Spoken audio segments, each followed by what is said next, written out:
Well, good afternoon here. It's a Sunday. Pretty nice day out. So I got to thinking about two things. And one of them is prayer, and the other one's faith. And,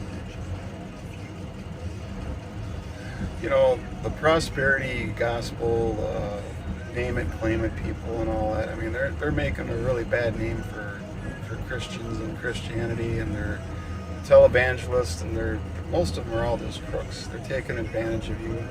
And so I want to start with prayer. If you're fat and you're praying to lose weight while you're chewing on a cheeseburger and sucking on a strawberry daiquiri and eating bonbons and potato chips at night, you are an idiot. That prayer is not going to do any good. And if you have money problems and you think that tithing to some ministry or giving more money to the church is going to do you any good, I got news for you. All it's going to do is take money out of your pocket. If you have money problems, you need to learn about money, quit spending foolishly, get a better job, get off of freaking welfare. All it does is creates a mentality that's not a healthy mentality. So, thinking that you're going to find an extra 20 bucks you forgot in your purse or your pocket or whatever, or getting some check you forgot about in the mailbox and you think that's the way God's going to provide for you, you are an idiot. If you want a better job, look, if you aren't qualified for anything, what kind of a job do you think you're going to get? If all you're qualified for is to be a cashier at Walmart, what makes you think that God's going to send you, quote, a better job? Remember, prayer works. That's what this is about. Prayer works. You can pray about a better job all you want, but unless you get off your sorry butt and you educate yourself and you get better skills, you're not going to get a better job. If you're stupid and you spend money that you shouldn't be spending on things you shouldn't be buying, or you have too big of a house budget or whatever, or too big of a car. I had a guy tell me one time, and I think he was right. He says, you either wear it, drive it, or live in it. And that's how people display their wealth. You either live in it, you wear it, or you drive it. And wearing it can mean a number of things. It's your dress, it's the show. Like, hey, look at me. And you can see the imbalance if you understand that. Some people will have a really nice house, but they drive a cheaper car and they don't have very fancy clothes because they're working for a house. They're putting all their money in their house to say, hey, look at me, I have this nice house. Or a car, they spend too much of their budget on a car and they can't afford anything else. And that's because there's no balance in their life. They're trying to show off usually. So praying about your situation isn't going to help. It just isn't going to help. It's just like being fat. If you don't learn to eat healthy, and I understand there's people out there that got diabetes or whatever, and I'm not picking on you guys. Sometimes it just can't be helped, and I understand that. But for the majority of people, if you're eating out all the time and you're eating processed foods, eating all kinds of sugary things and drinking sugary drinks and all that, if you got diabetes, it's probably your own fault. And again, not for everybody. But I just, prayer works. If you want things to change in your life, don't stop praying about it, but you need to do something about it. And the second thing is faith. There's a lot of name it and claim it, and there's all this positive thinking stuff that's been going around, and it's kind of permeating into, no hate, no negativity, all that stuff. And the funny thing is a lot of that stems really from the Bible. And faith works. Faith works. If you say you have faith, but you don't do the things that reinforce that faith, you're an idiot. You're a liar. And actually, you're lying to yourself, and you're not doing yourself any favors. So, an example of that would be if you believe that there's going to be, I don't know, you got some inside information, there's going to be some nuke dropped on Kansas City, and that was just an arbitrary, don't take that for anything, and you live in Kansas City, and you really believe, you have faith, you believe that there's going to be a nuke drop there, If you sit in Kansas City running around telling everybody that, you are an idiot. If you really believe that there's going to be a nuke drop there, you get the hell out of town. And you could pick that for anything. If you believe Christianity, if you believe that Jesus Christ is the Son of God, He's God in the flesh, and He's going to judge the world, I would probably be figuring out what He requires of you, so that does, you're on His good side, not His bad side. And the sad part is people like Christianity, people pretend they're Christians. They act like Christians, which is really just what they see on TV, what they hear on the radio, and how the local church acts. And that's really not Christianity. That's just the social thing, and that changes, and it's changed. If you look 100 years ago, people didn't get, quote, saved the same way. It keeps evolving. And one of the funniest ones, I think, is like the Baptist church, and I like picking on them once in a while. It's not my big thing, but I do get a kick out of the Baptists. Think about this. Remember, faith works, just like prayer works. And Paul says you're saved without doing nothing, just believing. But they now think about this. They go to Romans, and they call it the Roman road. And so they go to what is, I think, Romans 10, where it says, being saved, just nothing, just believing, confessing with your mouth and believing in your heart. And they go to Romans 10, and they say, well, see, Paul says that you don't have to do nothing. You just confess and believe. That's true. That's true. But you skipped over Romans 1, 2, 3, 4, 5, 6. 6 says, it talks about what happened when you were baptized. You skipped over repentance. You skipped over a whole bunch of stuff. You jump to 10, and then you stand on 10 and say, look, that's what it says. Therefore, none of the stuff matters.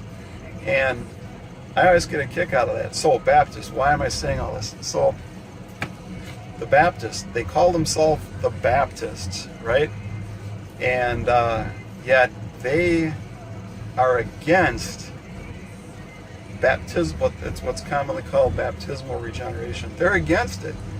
Well, why get baptized?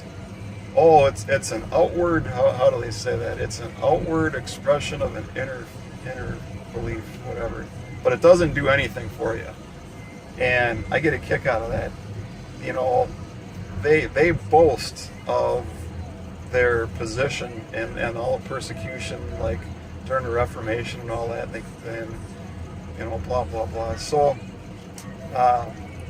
they go through great lengths to make sure you're baptized by the proper person, because it has to be authority passed down. It has to be done a certain way by immersion, and certain words have to be said over it, but it does nothing to your salvation. I love it. It's so funny. And they will not let you join the church unless you've been baptized their way. So see, Baptists say that baptism does nothing for your salvation, and they go through all these lengths, and they've created all these rules and standards in order to join their church, but it doesn't do anything for your salvation. You guys are the epitome of you're hypocrites. You are hypocrites. You are the worst hypocrites that I know of in the Christian religion. You guys are hypocrites. And faith works.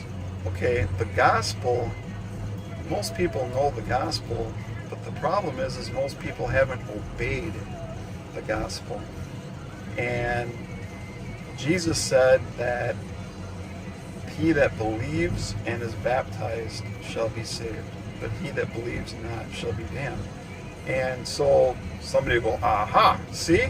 Doesn't say if you're not baptized you won't be damned. If you don't believe, you won't get baptized. It's just that simple. Or you won't get baptized according to God's plan, I guess. And so, another thing, faith works. And how does this is all has to do with faith works.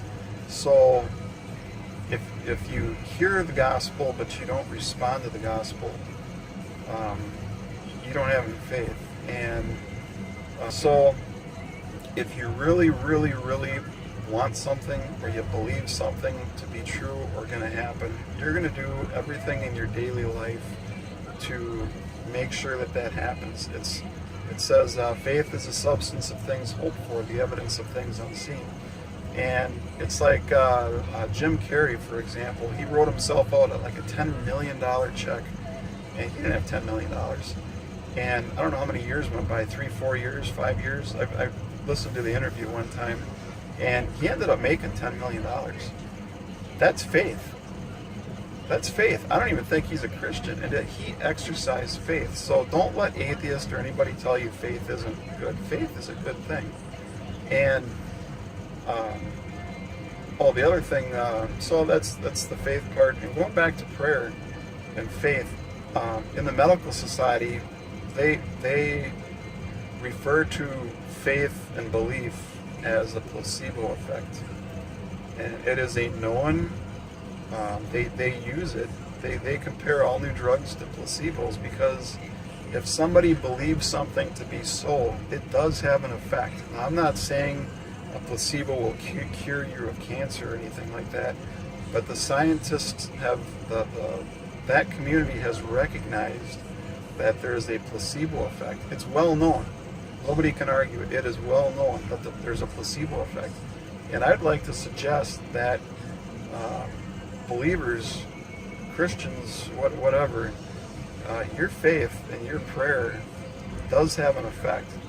Now, they haven't been able to measure the effect of prayer on anybody else, but prayer and belief for yourself does have an effect on you. It just does. It's a fact.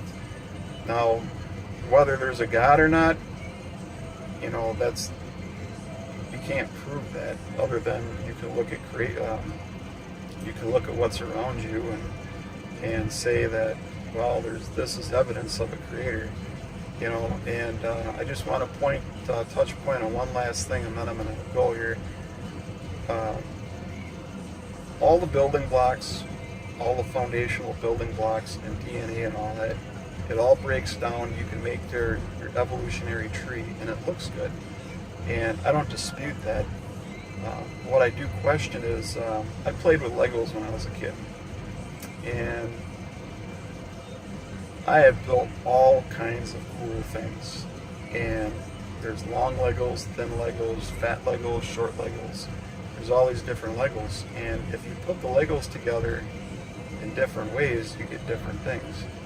And it sounds maybe simple and stupid. You're like, oh, you're simplifying it too much. But really, if it boils down to it, it's that way.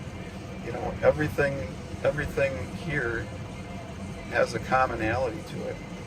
And just like Legos, I mean, you can make all different things with Legos, and if you break whatever the creation is, you break it down. There's some red Legos and blue Legos. I mean, I'm sure you run out of Legos all the same color, and you got to build it out of something different.